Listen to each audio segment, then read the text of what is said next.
दोस्तों, इन दिनों छावा फ़िल्म की काफ़ी चर्चा है और छावा फ़िल्म में जिसकी भूमिका जो निभाई जा रही है विक्की कौशल के द्वारा, वो संभाजी की भूमिका है। संभाजी और औरंगज़ेब के बीच की जो कहानी है, काफ़ी दिलचस्प भी है। लेकिन औरंगज़ेब की चर्चा है, तो फिर इतिहास के कुछ पन्नों को जब पलटकर आप देखेंगे, तो औरंगज़ेब के बारे में कुछ नई चीज़ भी देखने को मिलेगी। औरंगजेब को भारतीय इतिहास का सबसे विवादास्पद बादशाह कहा जाता है, जो विवाद में रहा।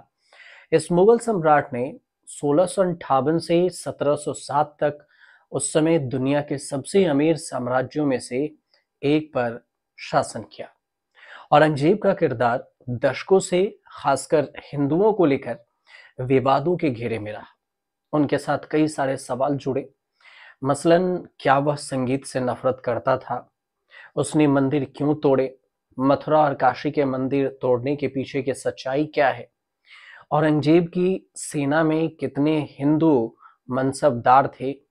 ये भी थे या नहीं थे? औरंगजेब की जो आदतों के साथ उनकी नीतियों को भी लेकर गाहे बगाहे सवाल उठते रहते हैं और उसके नायक या खलनायक होने की बहस भी बददस्तूर चलती रहती है। औरंगजेब को लेकर जो सवाल हैं, उन सवालों में आरोपों के अधरंग के बीच में साफ नहीं हो पाता कि आखिर हकीकत क्या है। दरअसल क्या है हकीकत, ये नहीं पता। लेकिन ये तो साफ है कि औरंगजेब को लेकर बहुत सारी चीजों, आलोचनाएं भी हैं और उनके बारे में लोकप्रिय धारणाओं भी उपजी। लेकिन ये बात हैरत में डालती है कि जिस मुगल बादशाह औरंगजेब को एक खास धर्म को लेकर इतना खौफनाक बताया जाता है, उसकी दो बीबियां हिंदू थीं और औरंगजेब के व्यक्तित्व पर ऐसा पहलू, उसका रूढ़िवादी मुस्लिम और हिंदुओं से नफरत करने वाले जो छवि है, उसको ठोस तरीके से चुनौती भी देती है। अब जाहिर सी बात है कि जब उनकी हिंदू बीबी थी, तो औरंगजेब के जो दो हिंदू बीबियां थी, उनके नाम थे नवाब बाई और उदयपुरी। ये दोनों अपने पति औरंगजेब से बेहद प्रेम भी करती थीं और केवल यही नहीं, उनका समर्पण इतना गहरा था कि एक पत्नी उदयपुरी का तो इरादा ये था कि अगर किसी वजह से औरंगजेब की मौत उससे पहले हो जाए, तो फिर वो जीने के बजाय सती होना पसंद करेंगी। अब ये कितना हकीकत है, ये औरंगजेब देखिए जो इतिहास लिखते हैं, हो सकता है कि वो बढ़ा चढ़ा के लिखे या फिर जानबूझकर ऐसा लिखवाया गया हो। लेकिन जो इतिहास के पन्नों से निकल कर आया है, वो जानकारी हम आप तक पहुंचा रहे हैं। औरंगजेब ने खुद अपने बेटे को लिखे खत में हिंदू पत्नी उदयपुरी की इस इच्छा का खुलासा किया था। हालांकि ये इत्तेफाक ही था कि औरंगजेब और उदयपुरी की मौत एक ही साल में हुई और उदयपुरी की भी मौत सन 1707 में ही औरंगजेब की मौत के कुछ ही महीने के बाद हो गई। ये पहले जो हिंदू पत्नी थी। लेकिन औरंगजेब की तरफ से ये दावा किया गया, अंग्रेजी जो अनुवाद है लेटर्स ऑफ द औरंगजेब, इस बात में जिक्र है कि जब आलमगीर औरंगजेब अपने बेटे काम बख्श के नाम एक खत लिखता है, तो उसे उदयपुरी, ये भी बताया गया कि उदयपुरी के सती होने की जो इच्छा थी, वो भी उस खत में बताई गई। अब जितना प्रेम उदयपुरी औरंगजेब से करती थी, औरंगजेब भी अपनी इस हिंदू बीबी उदयपुरी से उतना ही प्रेम करता था या नहीं, ये नहीं पता। लेकिन औरंगजेब ने अपने आखिरी समय में जो एक खत लिखा, उसमें बेटों से दिल की बात कही और साथ ही हिंदू पत्नी उदयपुरी से जन्म लिए बेटे काम बख्श को कुछ हिदायतें भी दी। खत के अंत में उसने काम बख्श की माँ का जिक्र किया। वो लिखता है कि काम बख्श, तुम्हारी माँ मेरी बीमारी में मेरे साथ है। वह मेरे ही साथ दूसरी दुनिया में भी जाने के लिए तैयार है। वह मेरे मरते ही सती होने की तैयारी में भी है। ईश्वर तुम्हें शांति दे। ये उसने लिखा औरंगजेब ने। अब उसके प्रभाव में बेटे की जो गलतियां थी, माफ करता रहा। उदयपुरी ने साल 1667 में काम बख्श को जन्म दिया और जब औरंगजेब 50 की उम्र का हो चला था, तब भी वो जवान दिखता था। पत्नी की प्रेम और खूबसूरती का असर औरंगजेब पर आखिरी वक्त तक दिखा और बना भी रहा। उसी के असर के चलते औरंगजेब कामबख्श की कई गलतियों को माफ भी करता रहा।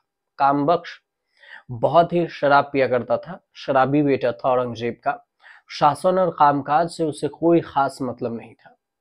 ऐसे में उससे कई सारी भूल हो जाया करती थी और जो बादशाह को नागवार गुजरती, लेकिन पत्नी के प्रभाव में ही वो उसे माफ कर देता था। अब ऐसा औरंगजेब ने अपने लेटर में दिया। उदयपुरी के बारे में जो कई सारे विवाद हैं वो भी जिक्र है। उदयपुरी के हिंदू होने को लेकर भी कई विवाद हैं। कामबख्श की मां को कुछ लोग जॉर्जिया के ईसाई मूल की महिला मानती हैं, जॉर्जिया की। उनका कहना था कि उसे दादा ने खरीदा और उसके मारे जाने पर वह औरंगजेब के पास चली गई। अब समकालीन यूरोपीय यात्री मनुच्ची ने उसे जॉर्जियान दासी बताया, जिसे औरंगजेब ने दारा की महल से हासिल किया था और अपने पहले मालिक दारा के हारने के बाद औरंगजेब के पास चले गए। उस वक्त वो कम उम्र की थी और अन्य लेखक के मुताबिक देखें तो वह जोधपुर की सिसोदिया राजपूत महिला थी। अब एक बार उसे चित्तौड़गढ़ के राणा राजपूत ने पकड़ लिया, लेकिन उसने औरंगजेब के पास उसे सम्मान के साथ वापस भेज दिया। ये 1679 की बात है। राजपूतों का इतिहास लिखने वाले मेजर टोड और मराठा इतिहास लिखने वाले ग्रांड डफ ने इसे जोधपुर का रहने वाला ही बताया था। अब ये कहाँ की असली में थी, ये अभी अभी भी इतिहासकार ये इस बात का जिक्र कहीं पर नहीं कर पाए, जितने हमने जानकारी निकाली। अन्य इतिहासकार का क्या कहना है ये भी समझ लीजिए।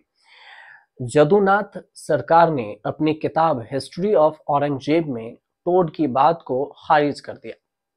उन्होंने लिखा कि उदयपुरी औरंगजेब की दासी नहीं बल्कि पत्नी थी। और यही नहीं, जदुनाथ ने औरंगजेब के रुखाते आलमगीर में लिखे गए पत्र जो इस बात की साफ तस्दीक करता है कि उदयपुरी औरंगजेब की पत्नी ही थी, उसे भी खारिज कर दिया। लेकिन जद्दूनाथ की तरफ से इसे खारिज करने की कोई मजबूत वजह भी नहीं रखी गई। यहाँ जद्दूनाथ का ये कहना था कि किसी राजपुतानी ने जिसकी शादी बादशाह से हुई हो, कभी किसी बादशाह के मौत के बाद जान नहीं दी है। हालांकि उनका ये भी तर्क था कि इस बात पर सही नहीं ठहरा पाता कि उदयपुरी औरंगजेब की पत्नी थी या नहीं थी। लेकिन कई सारे इसी वजह से हमने आपको पहले ही बताया कि कई सारे विवाद भी हैं, कई सारी बात है जो अपच भी समझ सकते हैं, जो ठीक से समझ में भी नहीं आएगी आपको। आप सोचेंगे कि कंफ्यूजन वाले सवाल है, लेकिन इतिहास में कुछ ऐसे ही कंफ्यूजन वाली बातें हैं कि उदयपुरी हिंदू थी या फिर वो जॉर्जिया ईसाई थी। लेकिन जो इतिहासकार कभी भी जब इतिहास होती है तो जो वर्तमान में जो इतिहास लिखा जाता है, या तो वो कभी दबाव में या फिर जो फ्री होके लिखते हैं, तो ये काफी सालों के बाद इस इतिहास को संभालने में और उसकी जानकारी निकालने में भी कुछ चीजें छूट जाती होगी। हो सकता है कि इसी छूटने और लिखने की जो एक वजह ये भी रही कि औरंगजेब को लेकर विवाद और उनकी पत्नी को लेकर विवाद भी होता रहा। लेकिन जो हमने किताबों में आपको जिस जिस में पढ़ा उसके बारे में हमने आप तक पहुंचाई, जिक्र किया। आपको जानकारी सही लगे तो हमारे चैनल को सब्सक्राइब कीजिएगा, शेयर कीजिएगा और कमेंट कीजिएगा।